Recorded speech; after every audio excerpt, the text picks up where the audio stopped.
उगना रे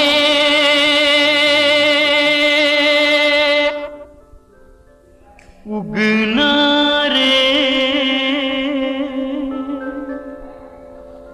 उगना रे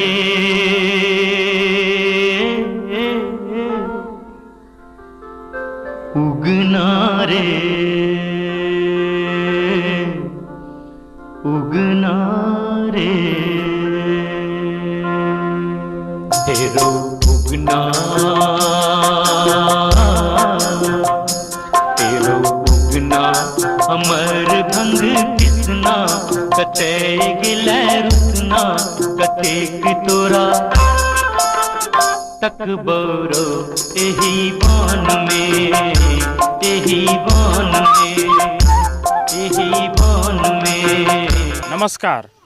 मधुबनी और दरभंगा में 3 ऐसी सीटें हैं, केवटी, जाले और बिस्फी, जो मुस्लिम बहुल इलाके हैं। ये सीटें ऐसी हैं जो बीजेपी के लिए बहुत मुश्किल मानी जाती हैं, पर अच्छी बात यह है कि तीनों ही सीटें बीजेपी ने इस बार अपने खाते में ली है और यहाँ इन सीटों पर वो दमखम के साथ चुनाव लड़ रही हैं।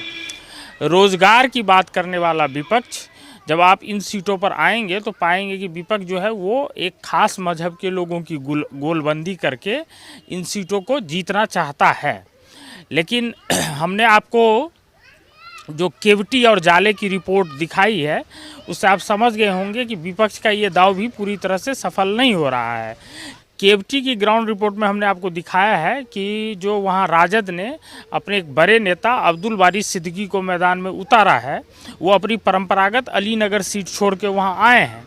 लेकिन इसके बावजूद वहाँ जो बीजेपी के उम्मीदवार हैं मुरारी मोहन झा, उनकी छवि के आगे जो राजद का माई समीकरण है वो कहीं ना कहीं टूटता दिख रहा है।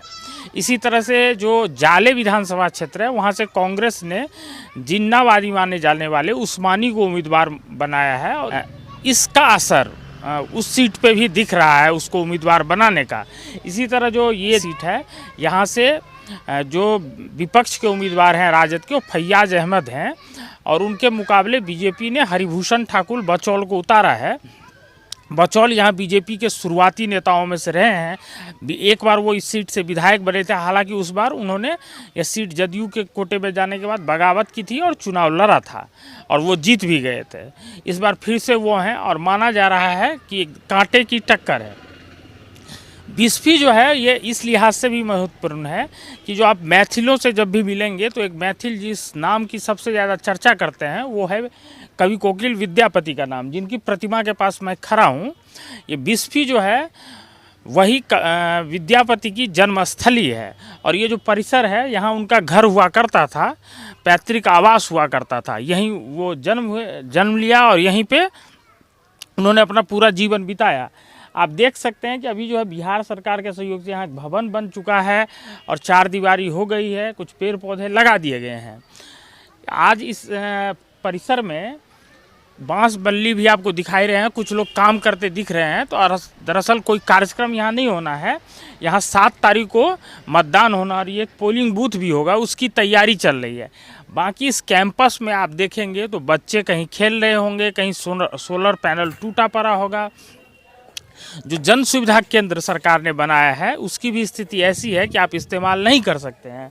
ये लोगों के कपड़े सुखाने के काम आता है, बच्चों के खेलने के काम आता है।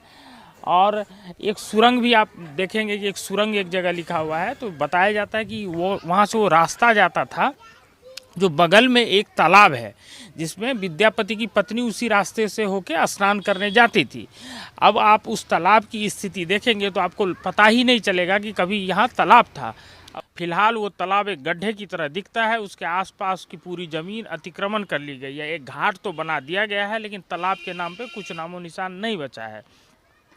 जो विद्यापति के परिवार से थे, जिसे यहाँ की भाषा में बोलते हैं दियाद, वो लोग अब यहाँ से 25 किलोमीटर दूर एक सौराठ है, उसका भी ऐतिहासिक महत्व है, उस जगह पे जाके बस गए हैं। अब आसपास जो है विद्यापति के परिवार से जुड़े कोई लोग नहीं रहते हैं। आपका नाम क्या हुआ? मेरा नाम रविंद्रनाथ शर्मा।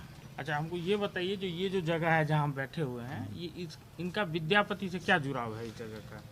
इनके बारे में कहा जाता है कि ये उनकी कुल देवी भगवती का स्थान है, भगवती मंदिर।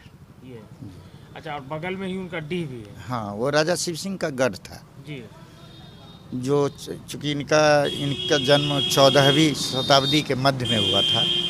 उस समय में मुगल शासन था हमारे देश में, जी और शासन के अंदर में शासन था। शासन सबसे ऊपर तो देश पर शासन मुगल कर रहे थे, लेकिन मुगल इस देश पर विभिन्न राजाओं महाराजाओं के द्वारा शासन कर रहे थे।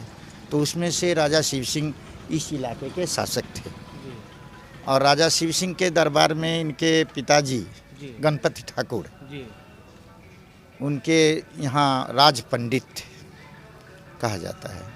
अच्छा, तो ये जो डीह वाला भी जो है वो तो लग रहा है कि कुछ सरकार ने जैसे कैंपस परिसर हाँ, को हाँ। घेर वगैरह दिया है, लेकिन वो पीछे में तालाब।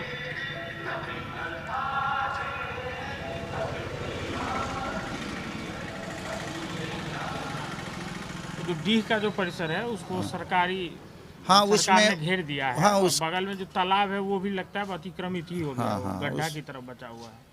तो ये सब जो फिर भी उपेक्षित है वो, हाँ, उसके हाँ, बावजूद हाँ। तो ये यहाँ पे आप लोगों को मतलब के लिए कभी मुद्दा 83 से मुझे याद है जी कि 1983 से बहुत सघन प्रयास इसके लिए किया गया था, इसके विकास के लिए, जी कि महाकवि विद्यापति का ये जन्म स्थान है, गढ़ है। जी बहुत आदमी कहते हैं जन्म स्थान है, बहुत आदमी कहते हैं कि उनका कर्म स्थान है, जी जो भी हो। जी लेकिन इसके विकास के लिए जो राजकीय राजनेताओं के द्वारा प्रयास किया गया, जिसमें मुख्य भूमिका शुरू में 1983 से पहले एक नारायण चौधरी जी थे।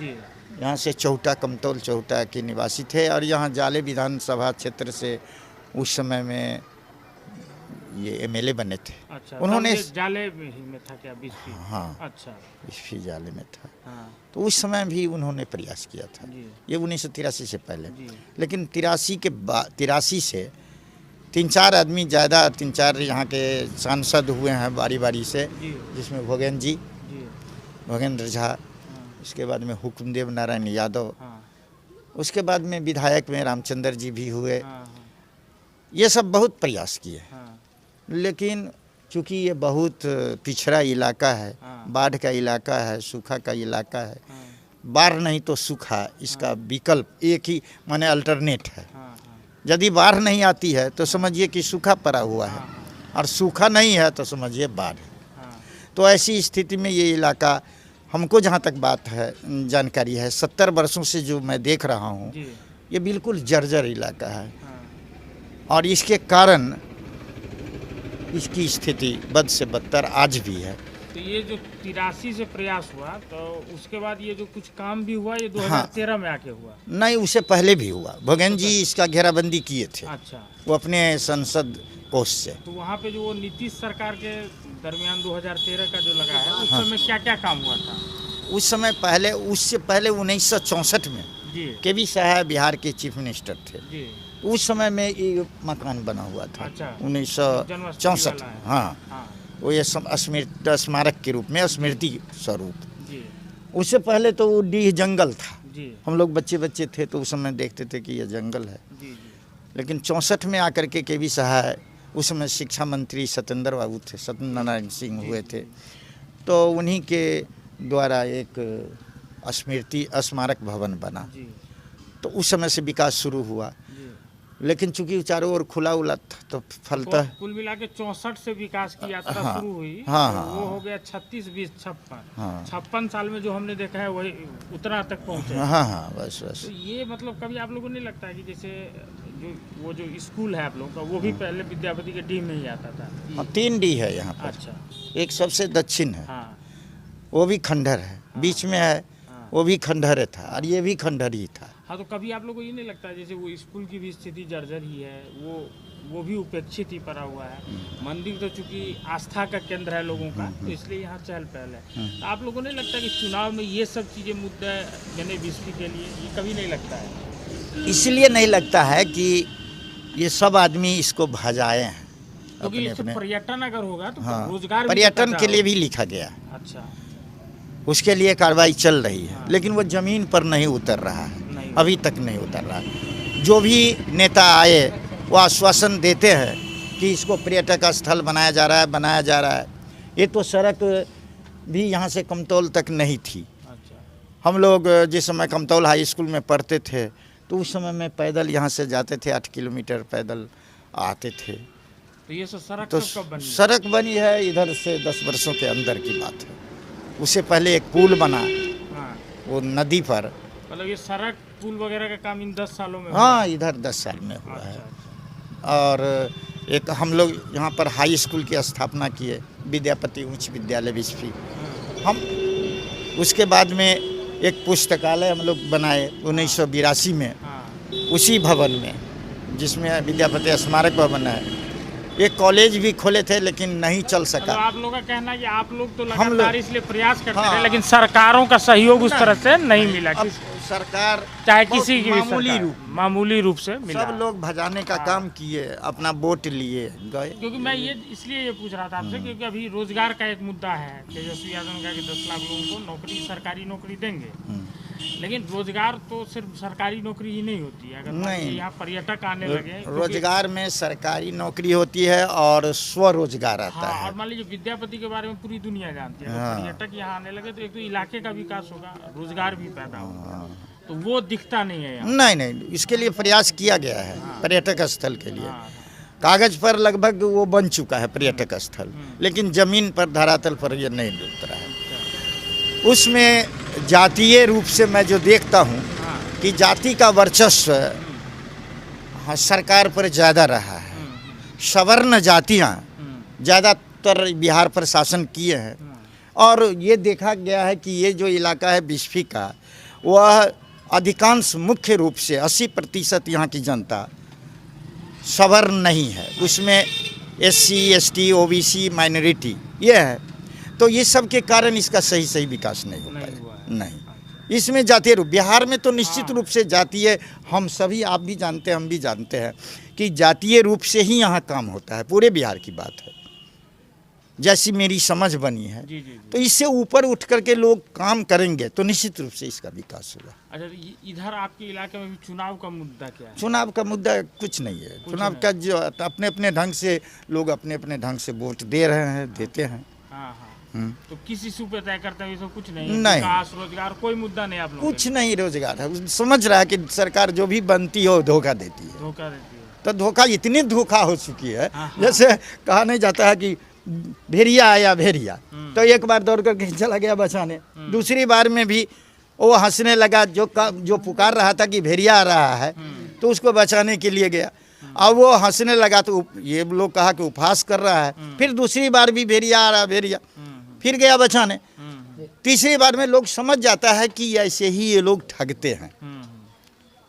ऐसे थोड़ा बहुत तो काम पहले से जिसमें हुआ है। मतलब वो जो नीतीश कुमार कहते हैं कि वो लालू राबड़ी वाले 15 साल और मेरे 15 साल की तुलना करो, तो वो सही कहते हैं? नहीं, अब मैं उसमें सही कितना कहते हैं, कुछ सही भी कहते हैं, कुछ गलत भी कहते हैं। बताइए।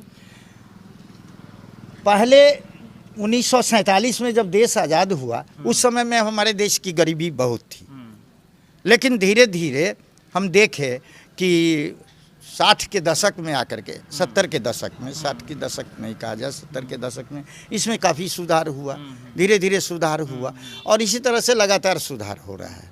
नहीं तो फिर इस 15 साल में क्या काम हुआ जो आप बोले नहीं इधर तो काम हुआ है? हाँ, कुछ काम हुआ, जैसे कुछ सड़क बनी, बिजली आई, लेकिन दूसरी तरफ पूरी शिक्षा नष्ट हो गया। स्वास्थ्य हमारा बिल्कुल खत्म हो गया। तो एक और हम खो रहे हैं बहुत बड़ी चीज़, और एक और कुछ पा रहे हैं। उसके बनिस्पत मेरी जो समझ है कि दो चीज़ हमको कहे माने चुनने कि शिक्षा में, और एक और हम शिक्षा दे रहे हैं, एक और सड़क दे रहे हैं। आप दो ही में से एक चुनना है, तो मेरे जैसा व्यक्ति कहेगा कि एजुकेशन होना चाहिए। तो मतलब आपका कहना है कि वो जो बिजली, सड़क वगैरह के वो जो दावे कर रहे हैं कि काम करने का, वो हुआ है, निश्चित रूप से हुआ है। शिक्षा, स्वास्थ्य जैसी जो मूलभूत सुविधाएं हैं वो नहीं, लोगों को उसमें काफी गिरावट आई। हम सिलेट के जगह प्लेट पकड़ा दिए। तो ये भी कहा जाता है कि ये जो सीट है यहाँ पे जो है सो धर्म के आधार पे भी ध्रुवीकरण होता है। हुआ है, कभी कभी हुआ है। एक बार जैसे इससे पहले एक मंदिर यहाँ पर भेरबा, यहाँ से कुछ दूरी पर शिव मंदिर है। तो वहाँ पर शिव मंदिर में ये इसका प्रयास किया गया पूजा पाठ करने का।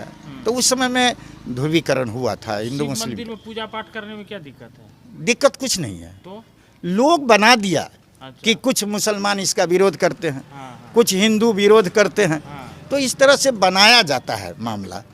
लेकिन हकीकत में यहाँ पर हमारे हिसाब से सौहार्द वातावरण काफ़ी है इस इलाका में।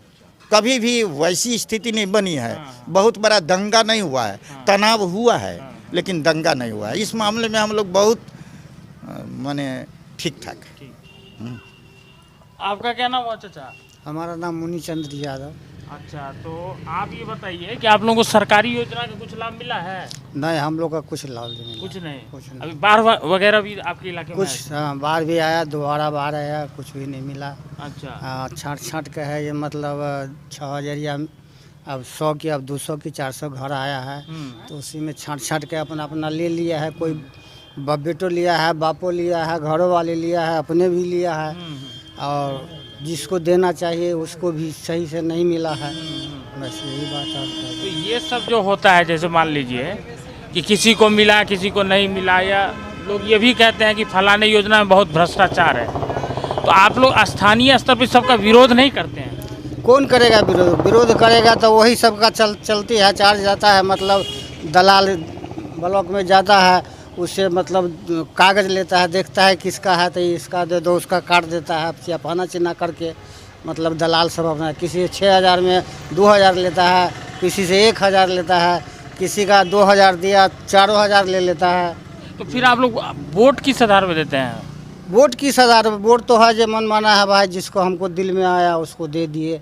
तो कोई आधार खुश किसी से नहीं है? किसी से नहीं। मजबूरी में जिसको दे दिए, देना है तो दे दिए, तो वही होता है। हाँ, वही होता है। अच्छा, कोई काम धंधा एकदम इधर एकदम ठप है लॉकडाउन काम। से हाँ, प्रभावित है। हाँ, कोई नहीं। जब बाल बच्चा बाहर भीतर जाता था वो भी नहीं जा रहा है। जाता है तो वहाँ 6000 था तो 4000 का था। लो नहीं तो जाओ, क्या करेंगे गरीब आदमी से। तो ये भी था कि ना कि सरकार इसमें अन्न लोगों को अनाज वगैरह दी है, ये सब तो मिला होगा ना? हाँ, तो ये अनाज मिला है, तो अनाज मिला है तो उसमें मतलब 30 किलो मिलना चाहिए। तो उसमें मतलब 25 किलो मिलता है, 20-5 किलो काट ही लेता है लोग। ये डीलर लोग यहाँ पे हाँ, काट ही लेता है। हाँ। तो जात तो कोई नहीं देने वाला है, सुपथ है वही खा जाता है। गरीब आदमी अपना जहाँ तहाँ से अपना कमा रहा है, खा रहा है। पहले घर शौचालय सब शौचालय मिला है, डूटे कहे नहीं मिले। शौचालय मिला है, घर नहीं मिला है। घर नहीं। हाँ, घर में भी जिसको देने वाला है उसको नहीं देता है। किसी का 4 बार मिल गया, हाँ। 5 बार बाप का भी मिला, बेटा के भी मिला, और किसी का जिसको मिलना चाहिए एक भी नहीं मिला उसको। आपका क्या नाम है चाचा? रामचंद्र महतो। अच्छा, आप बताइए कि चाचा बता रहे थे कि किसी को मिलता है किसी को नहीं मिलता, यही हालत है क्या? नहीं, इंदिरा आवास इंदिरा आवास हो, शौचालय हो, या और भी कोई सरकारी योजना है, बहुत आदमी को मिला है। हाँ। ये बात सही कहा है, जो मुखिया के माध्यम से चाहे दलाल के माध्यम से कुछ पैसा लिया गया है, लेकिन विकास का काम शौचालय बहुत बना है और कुछ बाकी है। समझे? इंदिरा आवास भी बहुत आदमी को मिला है। भले ही 2 को ले लिया हो, 3 को ले लिया हो एक परिवार में, जो दर दलाल है, लेकिन बहुत मिला है। शौचालय भी घर घर बहुत बन गया। जहाँ तक विकास का बात है तो इसके समय में रीजन में बहुत विकास हुआ है। हॉस्पिटल का किसके रीजन में? नीतीश जी के रीजन में। अच्छा, ये 15 साल। हाँ, 15 साल में भव्य अस्पताल का बिल्डिंग बना। कुछ दवा भी मिलता है, जांच फांच सब हो रहा है। समझे ना? इससे पहले उसमें भैंसी बांधता था, कुछ था ही नहीं हॉस्पिटल में, नहीं सड़क था, बुझे, कहीं कुछ नहीं। हाई स्कूल बिल्डिंग जो था वो +2 का, हम वहाँ के शिक्षाविद थे, हम उसको अनुशासित किए और वो बना है। और उसके बाद बिल्डिंग भी बना, जितने स्कूल है प्रखंड में +2 बना, इंटर कॉलेज बन गया। तो ये अभी जो है आपके साथी बगल में बैठे हैं, इन्होंने कहा ना कि शिक्षा और स्वास्थ्य में गिरावट आई है। पढ़ाई में गिरावट आई है। अच्छा, चूँकि लॉकडाउन में घर बना है, हॉस्पिटल बना है, हाँ। दवाई भी मिलता है, और वैसा डॉक्टर वो तो मतलब बिल्डिंग बना दिया है बढ़िया सुविधा जो है, और वो क्वालिटी नहीं है। क्वालिटी नहीं है। क्वालिटी नहीं है, हाँ, समझते हैं। विकास तो हुआ है। समझे ना? पहले जो एक जो है, हाँ भी आप जाइए बिहार में, हम लोग भी जहाँ जहाँ गए हैं, लोग करप्शन की शिकायत करते हैं सरकारी योजनाओं में। ये भी करप्शन तो है। हाँ, तो फिर आप लोग जो है स्थानीय स्तर पे इन चीज़ों का विरोध करने से क्यों कौन डरते हैं? करेगा? फैयाज है यहाँ के विधायक, हाँ, एनटी है, राजद से आते हैं वो। हाँ। और यहाँ जातीय वर्चस्व है, समझे ना। हाँ। यहाँ पॉपुलेशन 75,000 से एबव है मुसलमान का, अच्छा, और माई समीकरण है हाँ, ना। तो वो सब वो तो बुझता है कि तो हमको ऐबे करेगा, हम जीतते हैं। लेकिन इस बार महंगा पड़ेगा, इस बार महंगा बहुत महंगा पड़ेगा। क्यों? इस बार वोट उसको नहीं मिल रहा है, इधर ध्रुवीकरण हो गया है हिंदू वाला। हाँ, हाँ हाँ, काम नहीं ना किया 10 वर्ष में। हाँ। हाँ, तो ये जो अभी बीजेपी ने जिनको उम्मीदवार बनाया है वो भी एक बार आप लोगों के एक बार विधायक रहे हैं ना? विधायक जो रहे ना, तो वो जो है तो 2 बार मुख्यमंत्री को लाए, समझे। और ITI है, उन्हीं का देन है, जो मुख्यमंत्री से घोषणा करवाए। बिजली सब स्टेशन उसी दिन, जिस दिन मुख्यमंत्री आए उसी दिन बॉल बढ़ा यहाँ। ये पंखा बॉल देखते हैं, उन्हीं का देन है। बचौले जी लाए, निर्दलीय विधायक थे तब, और स्मारक के बाउंड्री करवाए, सिंघिया में पुल बनवाए, और बहुत विकास किए क्षेत्र में। लेकिन उसको तो पावर जितना रहेगा उतना ही ना विधायक बनेगा। तो मतलब आपका कहना है कि जो अभी बीजेपी के उम्मीदवार है हरिभूषण ठाकुर, काम किए हैं। उन्होंने काम किया था, इसीलिए वो लोकप्रिय है, उसको वोट मिल रहा है। इसलिए मिल रहा है। हाँ। क्या नाम है आपका? हमारा नाम मोहन पासवान। अच्छा, ये बताइए आपके यहाँ जो है कुछ काम वाम हुआ है सरकारी? उस- योजना का लाभ वगैरह मिला है? और सरकार तो ये तो वो सरकारी गली गली कोई कम किया है, कोई बेसी किया है, हाँ, कोई पुल बना दिया है, हाँ, काम हुआ है। हाँ, और उसका बाद ये रह गया बाढ़ जो आया है, तो इस साल ये कोई विधायक घूम के नहीं आता है यहाँ, हाँ। कोई देखने नहीं आया बाढ़ कौन विधायक अभी आप लोगों का? पहले तो ये था ना कि थले यो फैयादे थले ये। हाँ, हाँ हाँ, फैयाद अहमद तो अभी भी वो लड़ रहे हैं ना? अभी लड़ रहे हैं, वो भी लड़ रहे कौन हैं। छाप है उनका? उनका ललटेम छाप है। अच्छा, हाँ, हाँ, हाँ। तो वो नहीं आते हैं आप लोगों का हाथ? नहीं, हम लोग के सामने में नहीं आते हैं, नहीं देखते हैं, गरीब आदमी को नहीं देखते हैं। पैसे वाला आप है कि नहीं, इलेक्शन का टाइम है, पैसे वाला है, तो पैसे वाला के मोटा भर के दे दिया। पैसे वाला गरीब है, सुना हो भाई, बोल नहीं सके वो गरीब आदमी जो फला के वोट दिया, फला के वोट दिया, वो पैसा लेके मार के बैठा है, दूसरा गरीब के उल्टा कौन से। सा मुद्दा अभी क्या चल रहा है आपके तरफ? अभी हाँ, अभी आपका क्या मुद्दा है?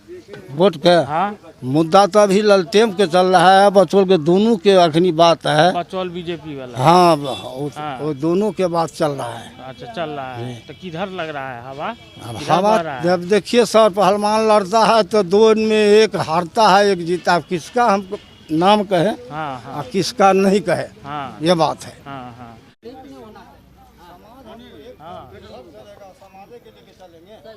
हाँ, आप बोलिए। नाम आयल चलिए। नाम क्या हुआ आपका? हमारा नाम है रामकरण अच्छा, यादव। आप बताइए आपका क्या क्या मुद्दा चल रहा है यहाँ पे? मुद्दा तो जो लोग मानकर चलिए, अपना मुद्दा तो यहाँ यही है कि कोई आदमी कहता है जो फुल छाप में वोट देंगे, कोई कहता है जो ललटेन में देंगे। हाँ, वो तो हर जगह देता है, लेकिन जी। जो है आप लोग की तरफ काम वाम हुआ है कुछ?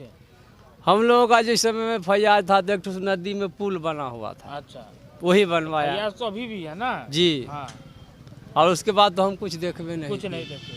तो वो जो बात जब कर रहे थे तो आप उनके बात पर विरोध क्यों कर रहे थे? कहाँ हम विरोध किए कह रहे हैं? थे ना, उनको काट रहे थे। उनको तो ही कहे कि जो देखे है वही बोलिए, अच्छा, जो नहीं देखे नहीं वो बोलिए। क्या क्या गलत बोले ये बताइए। वो यही कहा था कि पैसा वाला है तो पैसा बांट रहा था, तो पैसा बांटते हुए तो हम लोग नहीं देखे, चाहे वो देखा वही बात नहीं कहे कि झूठ नहीं बोलिए, जो जानकारी है वही बोलिए। अरे ये बताइए कि विद्यापति जो है यहाँ के रहे हैं, आप लोग यहाँ के रहे हैं, जानते हैं ना उनके बारे में? विद्यापति तो हमारा बगले में है सर। हम जानते हैं ना उनके बारे में। जी। तो यहाँ बहुत उपेक्षित है। कभी ये सब मुद्दा नहीं रहा आप लोगों का कि भाई इसको ठीक ठाक कर देता, बाहर से लोग आते, कुछ 2 पैसा रोजगार भी होता? तो उसमें तो जो जानकारी है, जो नेता लोग है वही नहीं करेगा। हमरे ऐसा अनपढ़ गंवार से क्या होने वाला है? आप लोग मांग नहीं करते हैं ये सब? मांगेंगे तो जो मांगने वाला है उन्हीं को बोली वोट सुनेगा कैसे ना। देते हैं? किस आधार पे आप लोग वोट दे देते हैं? जो हमारा गांव का लोग सब तो ढूल जा देने पर तैयार होगा जिसको, उसको हम लोग भी देते हैं। अभी आप लोगों ने तय नहीं किया है, जब तय करेंगे कि किधर देना है तो सब एक ही तरफ दे हाँ। देंगे। अच्छा। ये जो मंदिर है ये विद्यापति से जुड़ा रहा है। स्थानीय लोगों का कहना है कि उनकी कुलदेवी है, ये वो यहाँ पूजा करते थे। आपने पूरी रिपोर्ट में देखी होगी कि ये जो विस्फी जो विद्यापति के नाम से जाना जाता है, ये जगह कितना उपेक्षित है। हालांकि लोगों ने बताया है कि पिछले इन 10-15 सालों में काफ़ी काम हुए हैं। ये भी लोगों ने बताया है कि जो अभी बीजेपी के उम्मीदवार हैं हरिभूषण ठाकुर बचौल, जब वो निर्दलीय यहाँ से जीते थे तो उनके रीजन में काम हुआ था। और अभी जो राजद के उम्मीदवार हैं निवर्तमान विधायक फैयाज अहमद, उनसे लोगों की नाराज़गी भी दिखती है। लेकिन ये सिर्फ सरकारी मसला ही नहीं है। आप ये देखिए कि जो मिथिलांचल में विद्यापति के नाम पे संगठन चलाने वाले, दुकानदारी करने वाले, जो सिर्फ मिथिलांचल ही और बिहार ही नहीं, जिस देश और विदेश के जिस हिस्से में भी मैथिल हैं, वो विद्यापति के नाम पे संस्थान चलाते हैं, उनके नाम पर पैसे वसूलते हैं और साल में एक आध कार्यक्रम कर लेते हैं। उनके लिए भी ये विद्यापति की यह जगह एक जो धरोहर है, इसको कैसे संरक्षित किया जाए और इसको कैसे विकसित करके पर्यटकों को लुभाया जाए, ताकि ये प्रत्यक्ष और अप्रत्यक्ष रूप से यहाँ के लोगों को रोज़गार भी मिल सके और इस इलाके का जो काफ़ी पिछड़ा और बाढ़ प्रभावित इलाका है उसका चहुमुखी विकास हो। वो भी उतने गंभीर नहीं दिखते हैं। स्थानीय लोगों के अनुसार वो अपने स्तर से प्रयास करते रहे हैं, लेकिन सरकारों से अपेक्षित सहयोग नहीं मिलने के कारण ही इस स्थल की ऐसी दुर्गति है। और चुनाव में इनका कहना है इनके लिए कोई मुद्दा नहीं है। जो जैसा कि मैंने पहले भी बताया है कि ये मुस्लिम बहुल इलाका है, यहाँ वोटों का ध्रुवीकरण होता है और विपक्ष भी प्रयास करता है और उसकी प्रतिक्रिया भी कभी कभी होती है। तो जैसा कि इस बार दिख रहा है कि उसी तरह की लामबंदी बीजेपी उम्मीदवार के पक्ष में दिखती है एक वर्ग में। फिलहाल मुझे मेरे मित्र मुरली के साथ दीजिए इजाज़त। धन्यवाद।